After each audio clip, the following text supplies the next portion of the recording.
Et bonjour à tous, aujourd'hui on se retrouve pour un tuto marque-page. On va faire un marque-page type steampunk. Voilà, donc moi j'avais choisi ce bonnet avec les lunettes. Je vous rappelle les dimensions de notre base, 6 cm sur 16 cm et notre papier matage qui fera 0,5 de plus, 6 cm et demi sur 16 cm et demi. Alors aujourd'hui, ensemble, on va travailler ce jeune homme. Voilà. Blessing. Voilà, donc type steampunk lui aussi. Les couleurs sont dans les teintes gris-marron, d'accord. Donc pour qu'il ressorte, il faut que je travaille autre chose que le gris-marron. Pour ça, j'ai choisi ce bleu-vert pan, Peacock Feathers. Et puis, je vais lui apporter quelques touches. Tac, tac, tac, tac, tac. Je suis en train de réfléchir. En même temps, je vous fais bouger. Toutes mes excuses. Quelques touches de marron. Voilà. Rusty Hinge. Hinge. Je sais pas comment on dit. Donc, la couleur principale, ce sera mon vert Peacock. Donc, je mouille ma base. J'applique sur mon sac congélation ma couleur principale que je dilue elle aussi avec voilà, hop, et voilà, je procède voilà, à la couleur, j'en mets bien partout, hein, c'est ma couleur principale, hein, donc effectivement j'hésite pas, d'accord, hop, je fais tomber les gouttes, un petit peu le surplus, voilà, partout. Vous voyez que j'en ai quand même pas mis, alors j'en ai mis presque partout, mais il y a quand même des petites zones de blanc, hein, d'accord. Et ces petites zones de blanc, une fois que cette première couleur sera sèche, pardon, et que je vais appliquer le marron, je vais laisser ces zones de blanc. Elles sont importantes pour qu'on y voit un petit peu clair dans notre marque-page, hein, voyez, d'accord. Tout au bord, c'est blanc. Et j'ai laissé hein, pour que ça soit pas trop le bazar, si on peut dire. Voilà, donc écoutez, je vais prendre mon heat gun pour sécher tout ça et on se retrouve dans quelques minutes pour appliquer la deuxième couleur. À tout de suite. Du coup, une fois que c'est sec, eh bien, on prend notre deuxième couleur. De la même façon, hop, on la met sur notre petit plastique. Voilà. Et là, voilà, ça va juste être hop, des petites notes par-ci, par-là. Voilà. Moins de marron. Hein. C'est juste 2-3 petites notes. Encore une fois, il va falloir qu'on laisse ça sécher pour ensuite pouvoir le travailler.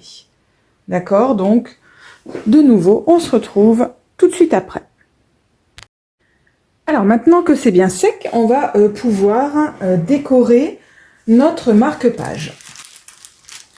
On va procéder avec des tampons, de la même façon qu'on ferait une page de Art Journal. Donc, je choisis des petits tampons, hein, parce que forcément la surface à couvrir est assez petite. Donc voilà, donc moi j'aime bien les tampons mûrs, briques. Je trouve que ça fait toujours son petit effet. Là, le personnage que j'ai choisi est tout à fait steampunk, donc on n'hésite pas si on a des tamponnages engrenages, roues, horloges, enfin, tout ce qui va bien, ampoule, tout ce qui va bien avec le steampunk, c'est le moment de le sortir.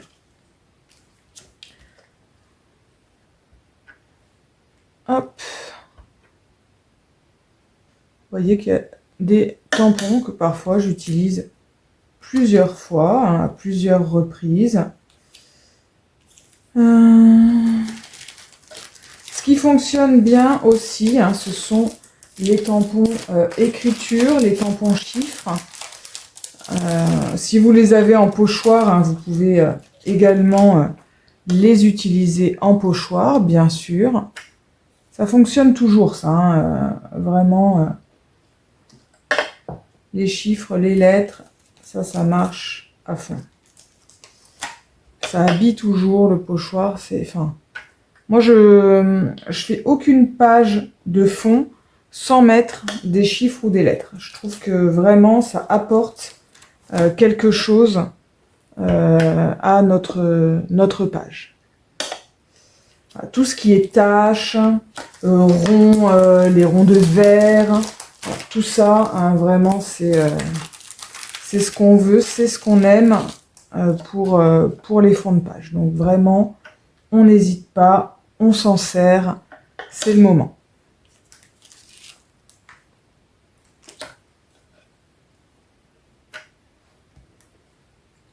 Donc on en met un petit peu partout, hein, peu importe l'endroit où vous allez mettre votre image.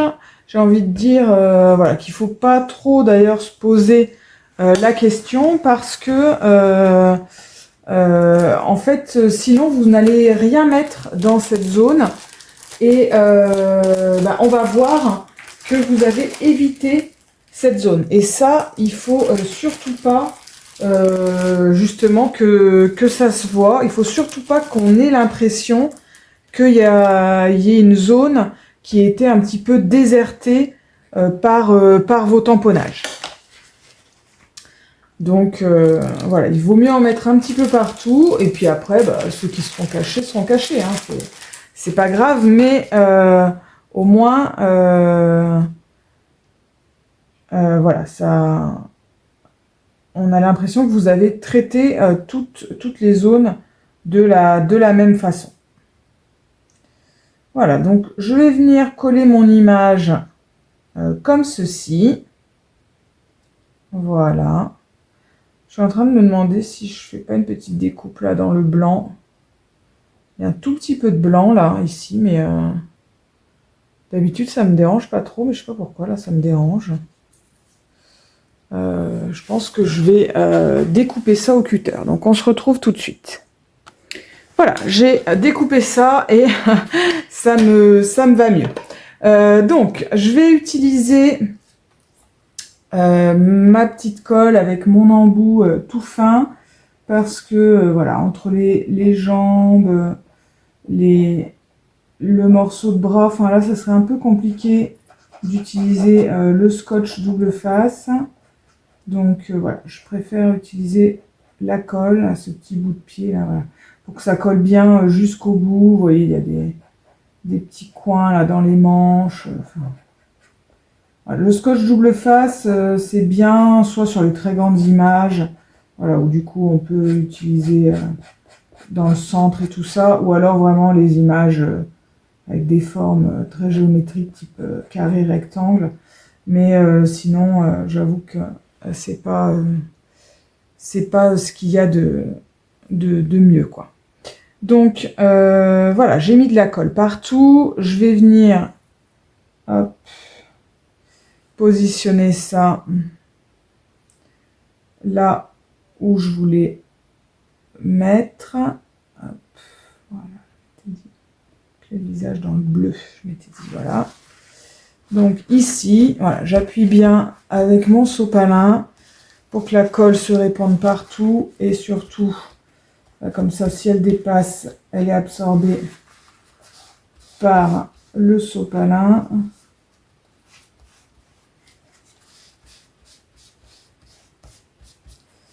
Voilà. Ah, j'ai mis mon doigt dans la point de colle. Ça veut dire que ça peut être absorbé partout bien. Voilà. Ensuite, je prends mon pad d'encre, je vais ancrer le bord. Voilà, donc je prends du noir parce que j'ai utilisé le noir comme fond, mais après c'est pas une règle. Hein. Si vous avez fait par exemple des tamponnages ton sur ton avec l'encre que vous avez utilisé pour l'encre, et ben écoutez, faites votre contour avec cette même encre. Hein. Moi, voilà, je vais mater en noir et puis voilà, j'ai utilisé du noir, donc voilà, je fais mon contour en noir. Voilà. Une fois que ça c'est fait, je vais venir placer du scotch double face partout. Hop. Derrière pour pouvoir justement coller sur mon papier matage. Hop.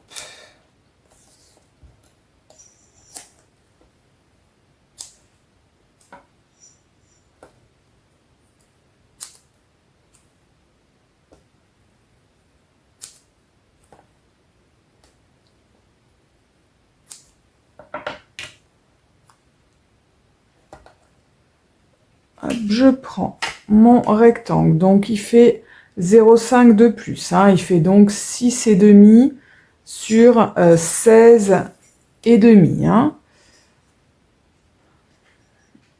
Je vais venir coller du coup mon papier que j'ai décoré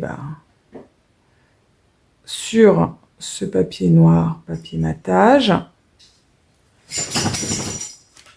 Voilà, ma chienne qui se secoue, hein, ça faisait un petit moment que vous ne l'aviez pas entendu. Eh bien, voilà. Elle aime bien se secouer quand je fais des vidéos.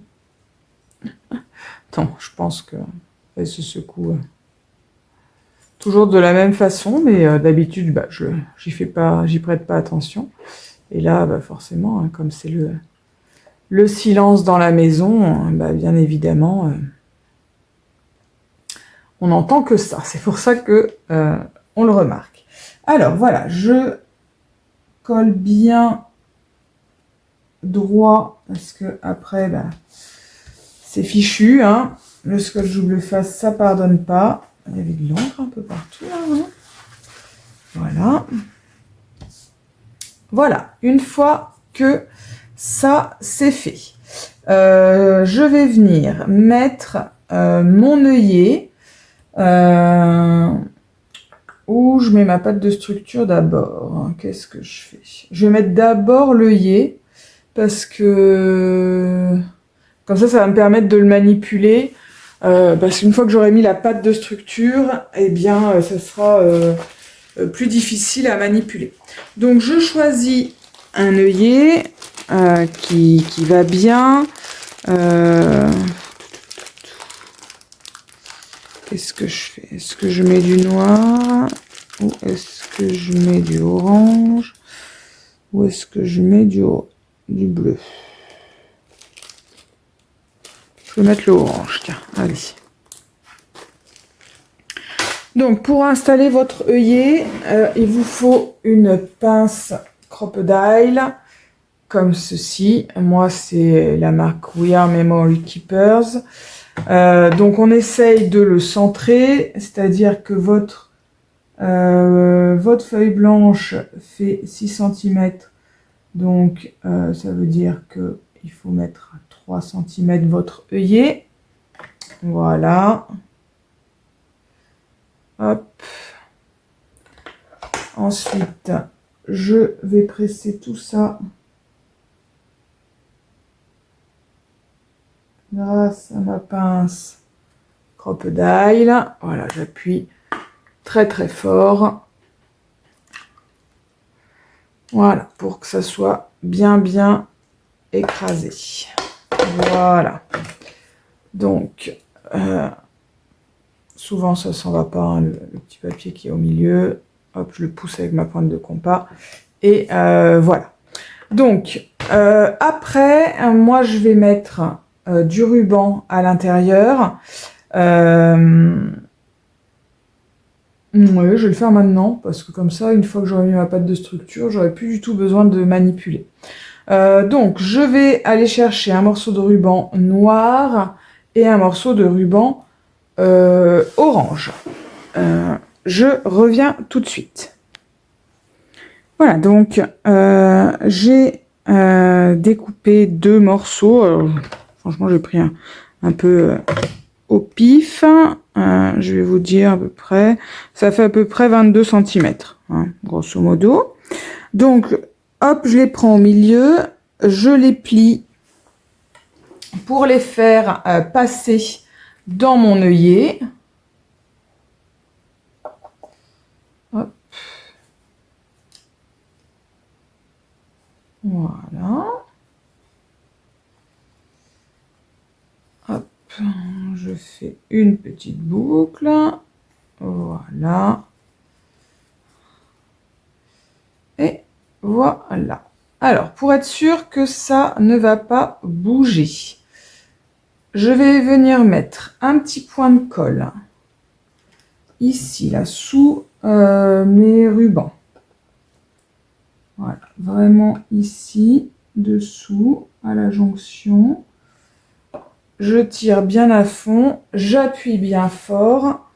Et pour être sûr que ça va se maintenir comme ça, et ben je mets un petit trombone. Voilà, d'accord? Comme ça, ça va maintenir le point de colle. Parce qu'après, sinon, les rubans, ils passent leur temps à se défaire. On est tout le temps en train de tirer dessus. Franchement, moi, ça m'agace. Donc, voilà, comme ça, là, je les fixe. Et il n'y a plus de soucis. Pendant que tout ça sèche, je vais en profiter pour mettre ma pâte de structure. Et d'abord, avant de mettre ma pâte de structure, je vais mettre un petit peu mon tampon écriture que j'ai pas encore mis. Voilà, donc, hop, j'en mets un petit peu là, un petit peu ici, hop, un petit peu là, un peu là.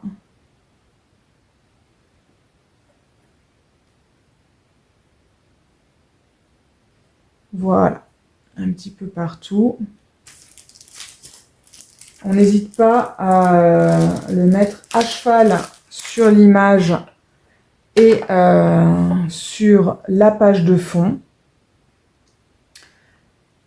Et maintenant, je vais venir appliquer de la pâte de structure sur ce marque-page. Je suis allée chercher mon couteau. J'utilise cette pâte de structure. Je me suis sorti un petit pochoir.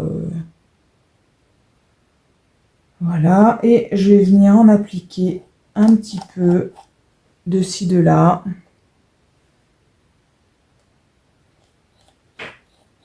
Pas en grosse quantité, hein, parce que, bien sûr, eh bien, c'est une petite image. Donc, voilà, hein, il en faut pas de partout, hein.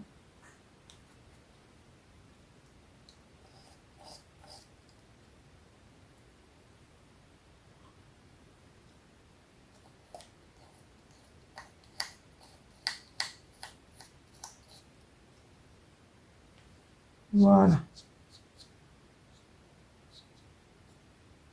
Hop. Voilà. Maintenant, il faut attendre que ça sèche avant de venir coller son sentiment, sauf si on veut le coller à un endroit où il n'y a pas de pâte de structure. D'accord?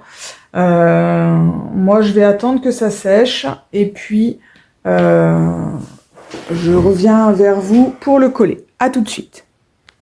Ça y est, ma pâte de structure est sèche.